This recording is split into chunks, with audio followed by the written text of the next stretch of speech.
I want to congratulate you on your purchase of your new BENNETT Sport Tabs. You are going to be amazed at what they will do for your boat.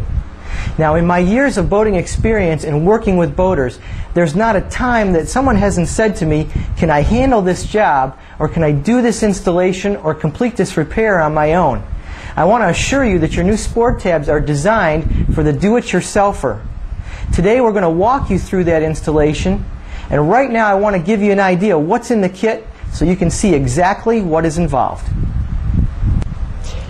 Each M80 and M120 kit come complete and ready to install on the boat.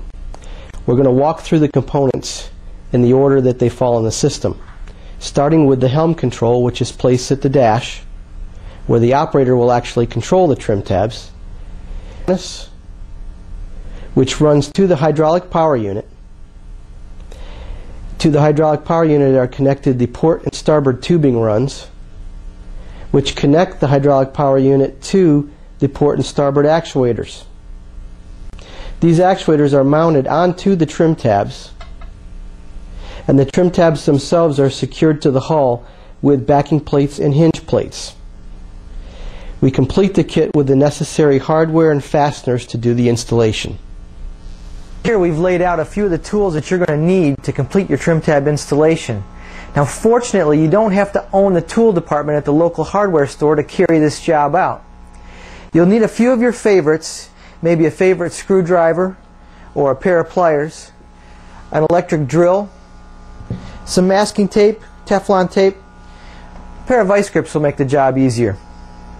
It doesn't take a lot, just a little forethought, and the job will go smooth.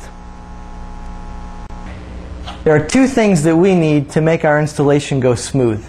The first is to put a little planning into what we're about to do. The second is to take a look through the installation instructions. Now, I know many people out there think that the installation instructions are just somebody else's opinion, but we put a lot of thought into these, and they're going to make the job go much smoother. Let's get ready to put the trim tabs on the transom. The boat that we're working with today is a 14.5-foot center console fishing boat. Its transom configuration is fairly standard. Now, to get proper performance from your new trim tabs, placement is important. We're going to place the tabs as far outboard as the transom allows us to, and we're going to raise the leading edge of the tab up slightly in accordance with the installation instructions. Once we find our location, we're going to use the trim tab backing plate as a template. We're going to mark our holes and prepare to drill them. Now, we used our backing plate to mark the hole locations for the screws that will actually attach the trim tabs to the transom. It is always advisable to use the recommended pilot hole size for the fastenings you are using. Now, we're going to take a little bit of marine epoxy, put the screw tips into it, and those will act as a sealer and help lock the screws into place. The location of the top of the hydraulic cylinder establishes the negative angle for the trim tab. Now, this is important so that the boat can react at times like there are no tabs on it at all. I've just drilled three 3/16" pilot holes, which will allow us to secure the top of the hydraulic actuator to the transom with our number 14 screws. We've also drilled a 3/4" hole that the actual fluid line will pass through. Now we're ready to attach our hydraulic tubing. As we attach the hydraulic tubing to the top of the actuator, it's important that we install the brass fitting very straight. So we'll put it in and we'll turn it hand tight and finish the installation with a 7/16" wrench. Now, it's important that we don't use any Teflon tape or pipe compound at this joint, as it can foul the internal passage within the actuator. It's also important that we don't over-tighten the fitting so we don't strip the threads in the plastic of the upper hinge of the actuator. You'll notice that one end of your hydraulic tubing has tape on it. That's to keep dirt and debris out of the hydraulic line when you run it through the transom. That's very important to keep dirt and debris out of any hydraulic system. Just prior to tightening the screws for the top of our hydraulic actuator, I'm going to add just a little bit of marine grade sealant around the outside edge. That'll seal the holes that we've made in the back of the transom.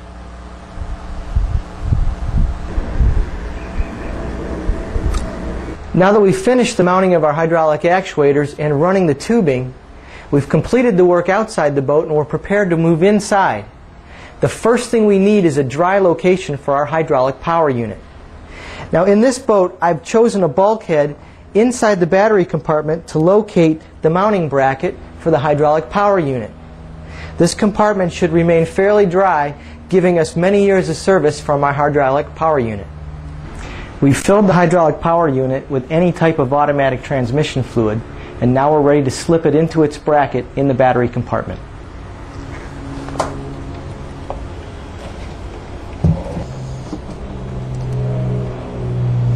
With the Lexan cover in place, the installation of our hydraulic power unit is now complete.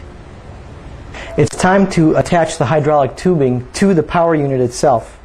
Now you notice at each port there is a designator, a P and an S, standing for port and starboard. We'll bring the port side actuator line to the P and the starboard side actuator line to the S. Now, tightening the nut and ferrule compression fitting is accomplished by bottoming the tubing in the socket, sliding the nut down the tubing, tightening it finger tight, and one full turn with a wrench. This is our ES2000 or Euro style rocker switch control that will come standard with your M80 and M120 kits. Now I want to show you how easy this control is to install. We'll start by turning it over and taking a look at the back side, where you'll find 5 brass jumper strips. Each one is marked with a designator.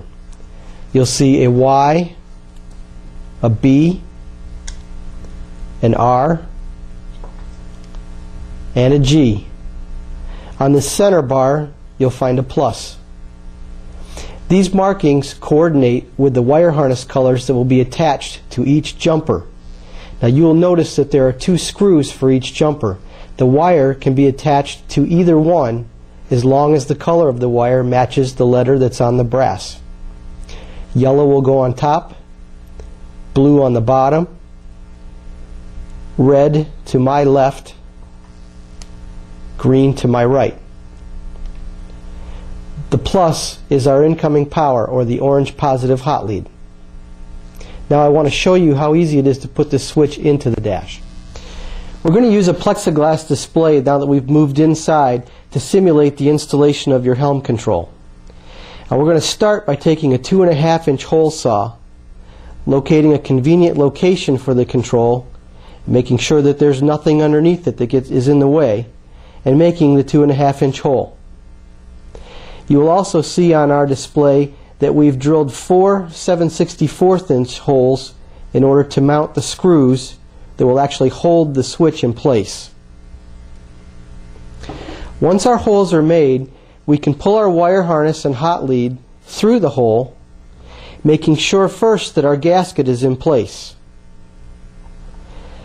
Once the wires have been attached per the color code, we can slip the control into the hole and mount it with the number 8 by 1/2-inch screws.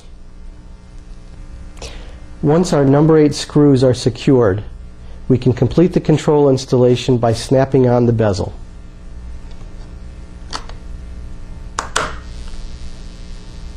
Now that our installation is complete, we can bleed the tabs by running them up and down just a few times.